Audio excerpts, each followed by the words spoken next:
And then the last step, step 3 in your path towards emotional intelligence with 3 steps. The first one was to identify your compass, the EQ model.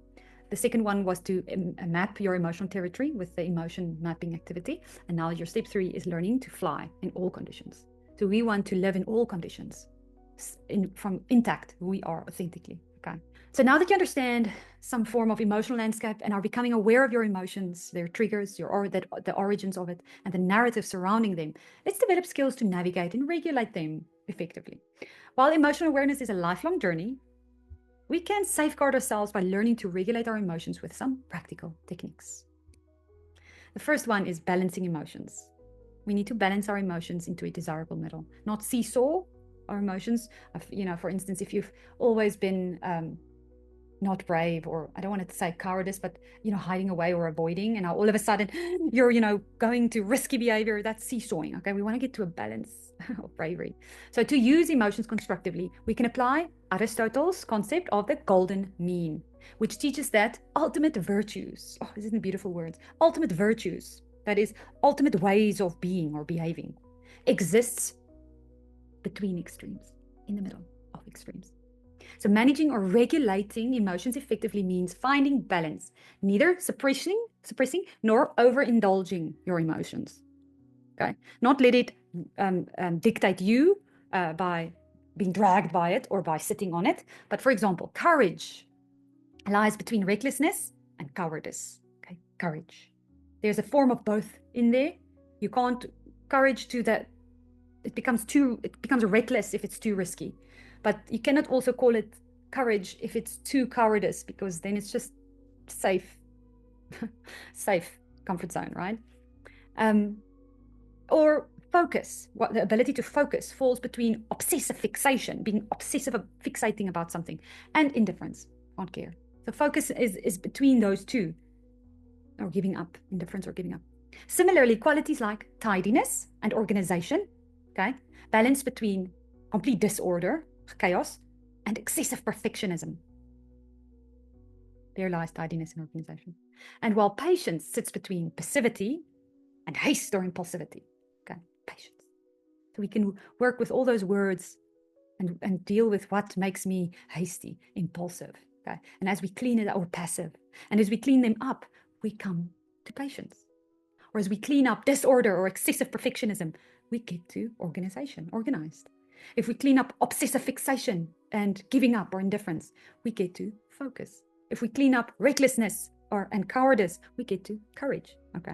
And when I say clean up, it means we work through what those words is and mean, the reasons why I sometimes behave like that, where that come from, and heal it. Okay.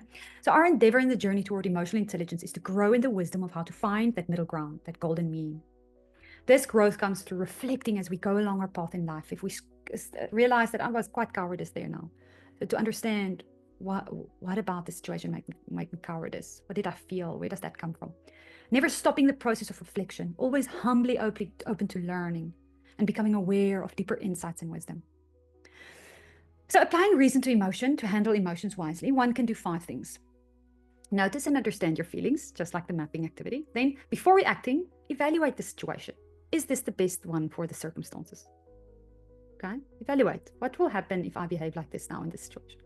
Thirdly, consider consequences and alternatives. What will be the consequences of me behaving like this? What can be an alternative that I would rather want? And then change accordingly. Fourthly, align your actions with your values. So align your actions. So if you're somebody that's passionate, like passion is one of my values, I'm going to behave passionately or not. Okay? So if I can't behave, if I don't feel passionate about something, I need to go and figure out what's going on for me. And then fifthly, seek outside perspective if needed. Okay? So go ask people that you think might know how to behave in this situation, or that might have more information. And then you go back. So for example, when facing public speaking anxiety, pause to examine your fear logically. Remind yourself that one presentation doesn't define your worth. Okay? And most people focus on your message, not judging you. So through practice, you can reframe such situations and build confidence. This process of cognitive restructuring helps us change emotional responses by adjusting our thoughts and perceptions. Okay. So now, here's an activity to journal on. To practice the golden mean, to find balance in your emotions. And I'm going to let you to go to the session notes to complete this activity. Think about the recent situations where your emotions felt perhaps too intense or too muted. Okay, so go and complete that exercise for some clarity. And then the second part in this third step of navigating how to fly in all conditions is the emotional energy matrix. It's a powerful tool for visualizing how our emotions affect us. Okay? We live in this burnout culture, so we need to understand our emotional energy. Okay? Emotions are energy. It helps us, if we feel emotionally alive, our energy is high, and vice versa. If we feel down, our energy is down. Okay, so emotions and energy go hand in hand. This is a nice matrix to plot yourself. This matrix illustrates the balance between feeling good and feeling bad, high and low, and how these emotions influence our overall performance. This matrix is not just a snapshot of where we are at any given moment, but it can also serve as a practical assessment tool that we can use at different points in our lives. It can also help you with a phase that you're in, whether over the course of a year, month, a week, or you can even use it daily to check, where am I at now and where should I be? Where are you seeing you're finding yourself often? And how can I help myself not to get there often? Some boundaries I have to have, some conversations I have to have. Okay. So by regularly checking in with this matrix, we can become more attuned to our emotional state and recognize when we are edging toward negative extremes like burnout, overwhelm, anxiety. It acts as an early warning system, helps us to see, prompting us to rev up our self-management and emotional regulation skills before we spiral downward into our caves. So taking care of ourselves in this way is essential for maintaining balance, and the matrix helps us assess where we stand, ensuring that we can make proactive adjustments to avoid falling off the cliff into more serious emotional distress, okay, or getting stuck in burnout or anxiety. So let me explain what's going on there, okay? So on the one side of the matrix is the energy, low and high, and the energy of negative or positive on the bottom axis. Okay. So high positive energy is the performance zone. It's a green one. This is your optimal cruising altitude. It makes us usually more productive. It's energetic. We're excited. We can't stay in this state for long, however. And it's important to recognize when we need to take a break. It feels engaged, focused, energized. And it's best for important presentations, creative work, challenging tasks. But the warning signs are risks of overextension, of maintaining there too long. And what you can do to manage it is to schedule breaks in between, celebrate your wins, and go and enjoy and go and have that nice experience with somebody. And stay hydrated, of course, always.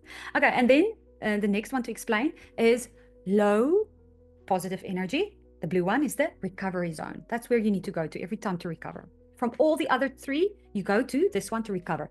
Low positive energy, just slow movements, respectful movements, smaller chunks of tasks. It's your performance zone is where you want to tackle. Yes, I could do this. I'm going to tackle big chunks now. When you recover, small bite-sized pieces, slow movements, respecting breathing. This is your necessary rest stops. Staying positive allows for quick recovery. I'm taking a break. I'm loving myself. I'm caring for myself. I'm doing my stops. I'm taking my bath. I'm taking my walk. I'm enjoying a beautiful sunset. I'm reading my book that uplifts me. I'm having good conversation with a loved one. It's dipping into, but when we start dipping into more negative feelings, then it leads to burnout. So we mustn't stay here long either, okay? We cannot live our life here. Many people are trying to live their life in the recovery zone, okay? But it's actually because they're fearful of anything else because they've burned themselves, right? So they're actually avoiding or not dealing with why they got themselves into survival or burnout zone in the first place. They're not dealing with that, so they're coping by hiding away in the recovery zone. You would know people like that. Next one is high negative energy, red survival zone. Oh, we all know that one. This is the turbulent weather, okay? Everything is happening in 1 week. Okay, we all know that. Kids have their orals, their tests. You have your deadlines. Somebody's getting sick. And terrible more things. This is uncomfortable. It's feeling like constant survival mode. And the sad thing is many people live here. Or many people's work life lives here. Many people's home life lives here.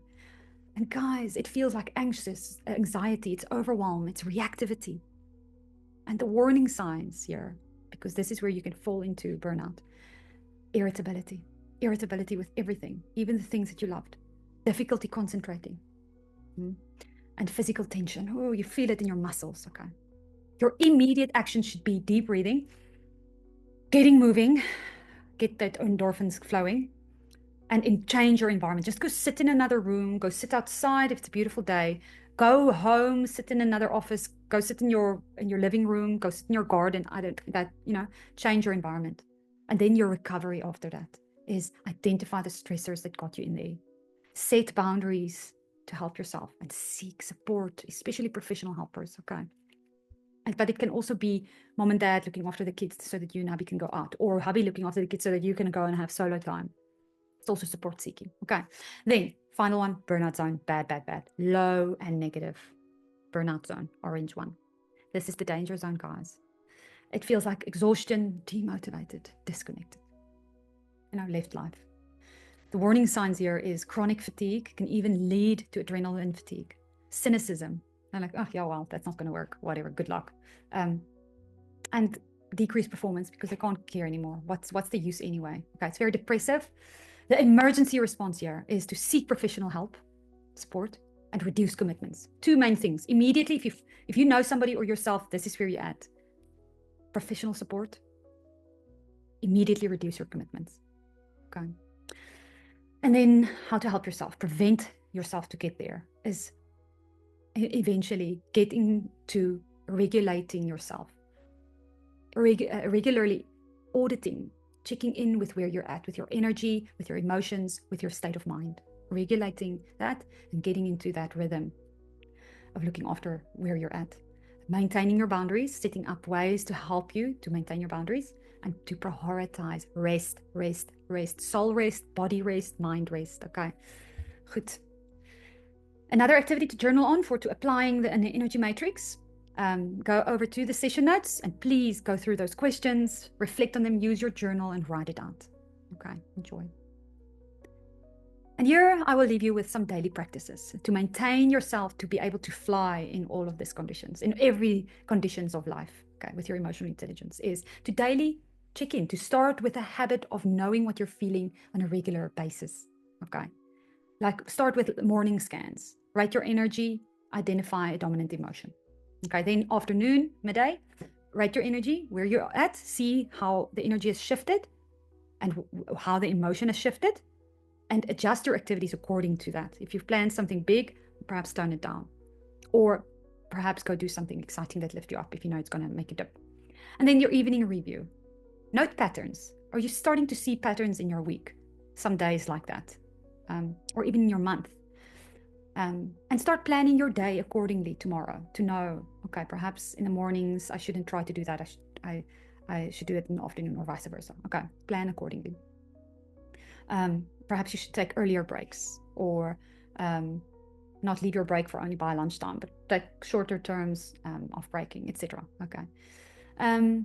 Then the second daily practice, breathing techniques. It's like your emotional oxygen mask. Okay. The one is box breathing. That's 4 counts in. Hold for 4. Out for 4. Hold it out for 4. And do it again. Okay. And then the other one is the energy breath. That's quick inhale. Long exhale for calming.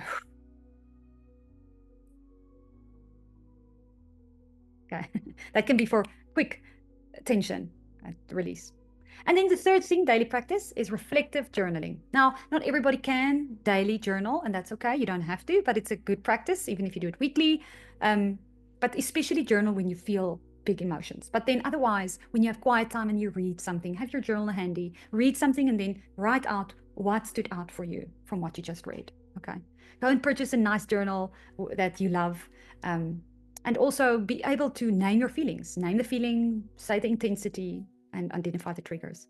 And recognize patterns. Perhaps have weekly review of your emotional triggers. Recognize the patterns. Start seeing the belief, that irrational belief it's connecting to. And it will help you with healing and reframing. And also note victories and celebrations. And prompts can be, you can write this down to prompt you. Today's biggest emotional challenge was, I handled it by, and next time I could do this. Okay, that's a nice prompt. Remember that. And then final one, daily practice, gratitude and meditation. Remember, meditation has become a strange word out there. Meditation just means we're reflecting, prayer, by quiet time, alone time. It helps us process what's going on without it, becoming calm and peaceful, okay? And gratitude helps us get into that atmosphere, okay? And prayer as well, okay? Just thanking for what you have, where you've come so far from, what you've healed, what you can see, what you've become aware of, and what you're understanding now. Just to be grateful for that, what you're able to do, what you've been able to practice. Yeah, and then being prayerful about what you've realized, what emotions you are experiencing, and having quiet time and thinking about those, thinking of the things you're grateful for. Meditate on those good things. Meditate on things that you are hopeful for. Meditate on the healthy affirmations of who you are, and read things about uplifting you and helping you grow, okay, and journal on that. So then there's a last big reflective question to journal with, like your homework. And after completing this activity, please fill in the one-pager cheat sheet, okay? So that it's like a pager with blocks where you can write in. It helps you with prompts as to how to complete it. You can even use that one-pager to complete your activity, this one. Or you can use your journal and then just summarize in the one-pager. But this is, the 5 steps of the emotional mapping activity. But with a bigger emotional habit or response pattern that you've recognized that you want to shift in yourself. Okay, go to your session notes, go complete it and enjoy. Remember, this journey is like learning to fly. Start with small flights in good weather before tackling the storms. Be patient with yourself and celebrate every bit of progress. Enjoy.